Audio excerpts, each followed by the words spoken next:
آج کی ویڈیو میں ٹرانسلیشن کے بارے میں بتائیں گے کہ ٹرانسلیشن کیا ہوتی ہے اور اس کو کیسے کیا جانا چاہیے مؤثر طریقے سے، اور پھر جو 10 غیر حل شدہ پیراگرافس ہیں وہ ایک ایک کر کے اسی چینل پر پیش کیا جائے گا۔ ایڈیمز پر ڈسکشن ہو چکی ہے، وہ ویڈیوز پہ آپ دیکھ سکتے ہیں، ان کے لنکس اس ویڈیو کے ڈسکرپشن باکس میں مل جائیں گے۔ سب سے پہلے جاننا ضروری ہے کہ ٹرانسلیشن ہوتی کیا ہے۔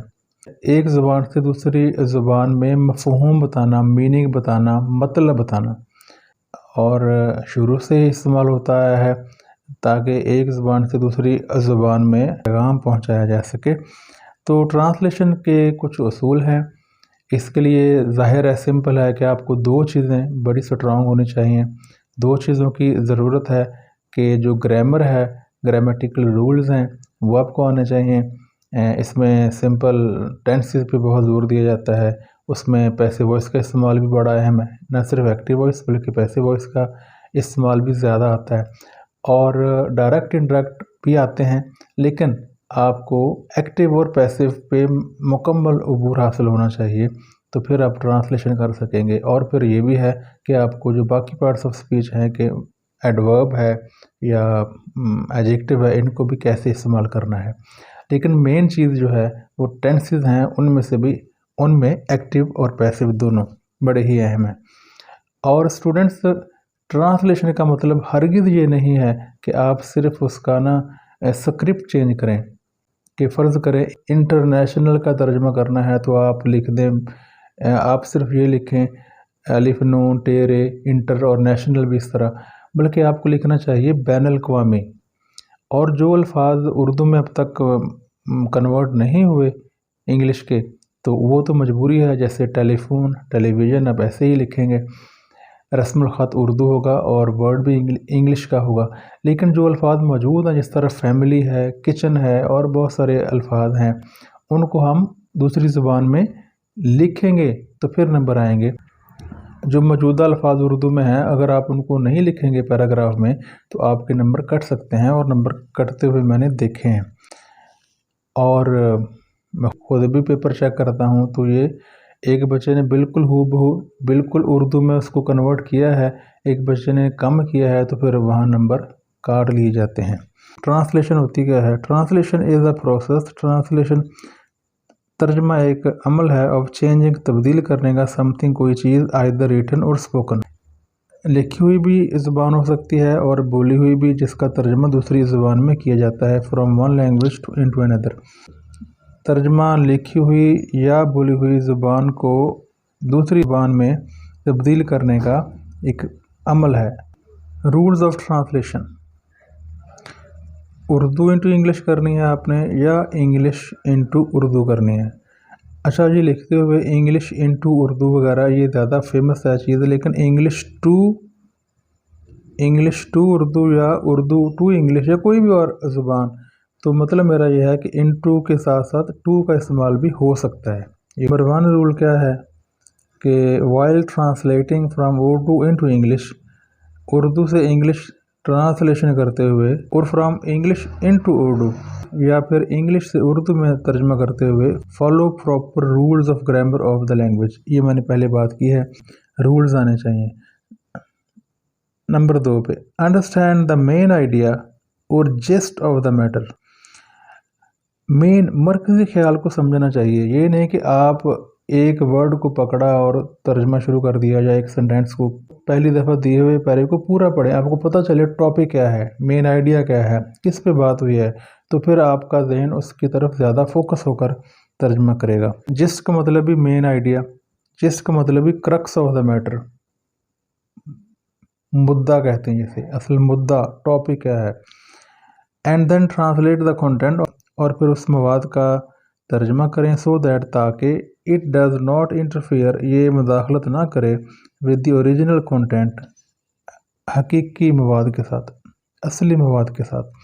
مطلب آپ اردو سے انگلش میں کر رہے ہیں تو پہلے اردو کو پورے طریقے سے، اس اردو والے پیرا کو پورے طریقے سے پڑھیں تاکہ آپ اس کا غلط ترجمہ نہ کریں۔ انٹرفیئر کا مطلب یہاں صرف یہ اس کا غلط مطلب دے دینا۔ تیسرا رول کیا ہے؟ The translation should not necessarily be